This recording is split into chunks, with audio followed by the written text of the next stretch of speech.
সুনামগঞ্জের লন্ডন প্রবাসীর বাড়িতে অর্ধ কোটি টাকার স্বর্ণ, বৈদেশিক মুদ্রা ও নগদ টাকা চুরির ঘটনায় ৫ জনকে গ্রেফতার করেছে পুলিশ। গত ১২ মার্চ প্রবাসী দেশে এলে পূর্ব পরিকল্পনা অনুযায়ী চোর চক্র তার বাসায় চুরি সংগঠিত করে। বিষয়টি আমলে নিয়ে সদর মডেল থানার officer in charge Ratan Sheikh PPM SI জহিরুদ্দিনকে তদন্তের দায়িত্ব দেন। সিসিটিভি ফুটেজ ও তথ্য প্রযুক্তির সহায়তায় অভিযান চালিয়ে জাবেদ হোসেন, বিষ্ণু বণিক, ময়না মিয়া, বাচ্চু মিয়া ও লিজা বেগমকে গ্রেফতার করা হয়। জাবেদের স্বীকারোক্তির ভিত্তিতে অন্য আসামিদের আটক করা হয় এবং তাদের বিজ্ঞ আদালতে অভিযানে নেতৃত্ব দেন অতিরিক্ত পুলিশ সুপার চাতক চাকমা ও officer in charge Ratan Sheikh PPM. Police জানায়, চুরি হওয়া মালামাল উদ্ধারে অভিযান অব্যাহত রয়েছে।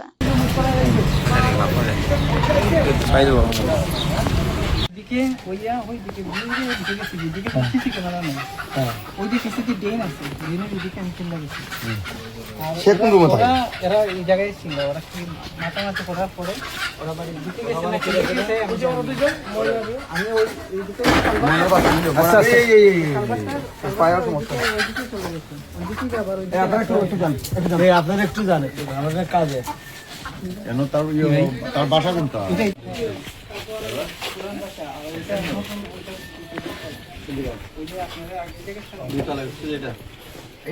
খালি আছে বলতে না, এখানে রুম খালি নেই, এখানে সব ভালো।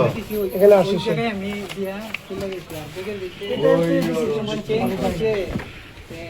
যে সময় বাবা বলছেন আমি সময় হাতটা আমি তো বড় সেটা কমছে না ওইটা পরে না ঠান্ডা করতে রাখছি না বাদে আমার ২০,০০০ দিকে সময় তাহলে এবার রাত কি দেওয়া আছে আমাদের